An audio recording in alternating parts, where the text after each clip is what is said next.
Palworld, known as the Stitch Monster, has been doing wonders since its release, not only selling 8 million copies in just 6 days with early access, but also outpacing a number of popular games on Steam, reaching a high online number of 2 million. The reason why I call it Stitch Monster is because you can easily find some deja vu in this game, such as free exploration in the open world of Zelda, the survival building gameplay in Ark Survival Evolved, and these creatures that look like Pokemon in every single way. Because these creatures were so similar to Game Freak's Pokemon, many Pokemon stands began to denounce the Palworld development team for plagiarism, and some radical players even issued death threats. Interestingly enough, while Palworld was burning out the community, not only Pokemon players were on pins and needles, but Pokemon officials were also beginning to sit up and take notice.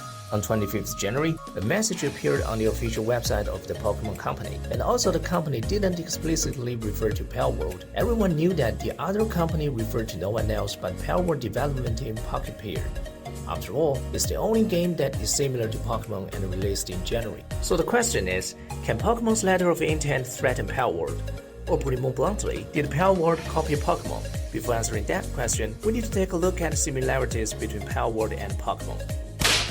While the two games are not even close in terms of gameplay, if you touched anything related to Pokemon IP, you will be able to see that Palworld is clearly influenced by Pokemon in terms of character design.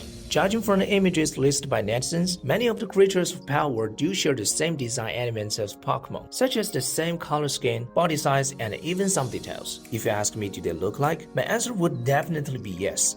They do resemble each other. But if you ask me did Palworld copy them, well, it's hard to say. As a matter of fact, if the Pokemon Company, with the help of Nintendo, really sues Pocket Pair for plagiarism, the probability is that Pocket Pair won't be affected in any way, because from the legal point of view, judging whether a game work is plagiarized or not, there are a lot of dimensions that need to be taken into account. Not only just the superficial appearance of the characters and their gameplay, but also design ideas, the game flow, and even underlying code. Whereas in the case of Palworld, its connection to Pokemon only exists in a fraction of the elements in its appearance. Yes, it needs to be emphasized that these two are just similar in appearance, not to the extent of being almost identical, which is not enough evidence for Palworld to copy.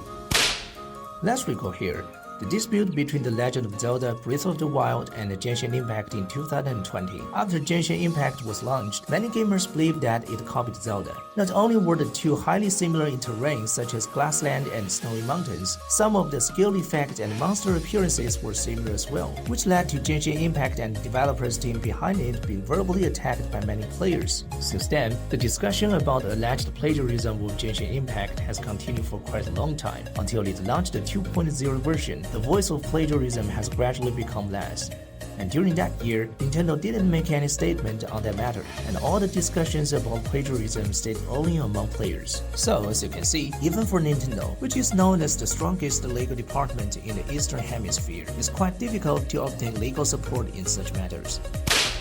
Combine this with the above example and look back at the statement, you should be able to understand why Pokemon didn't mention Palworld or Pocket Pair. Even if Nintendo is the sponsor behind Pokemon, they don't have the full grasp of the law on their side, so it's much wiser to leave yourself a way out. Of course, while the legal definition of plagiarism between games remains controversial, most gamers have long since recognized Palworld's plagiarism, and some have even picked up on the early use of AI tools by Palworld developers, which disguises why every creature in Palworld carries elements of multiple Pokemon while managing to remain somehow different from many of them. Finally, let's get back to the key question. Will Palworld be found guilty of copyright infringement? To be honest, it probably won't, and it's going to be hard for the Pokemon Company to get legal protection in this matter. But at the very least, there are quite a few gamers who are on their side. Interestingly, another section of gamers think that the emergence of the Palworld is a good thing. After all, Game Freak, which is sitting on a world-class IP of Pokemon, has not been doing so well in terms of game development. So maybe the explosion of Palworld will be a hint of threat to Game Freak that will make it put out quality games in the future. So, I wonder what are your views and thoughts on this statement from Pokemon. Please feel free to comment and also never forget to subscribe to this channel. We'll see you next time.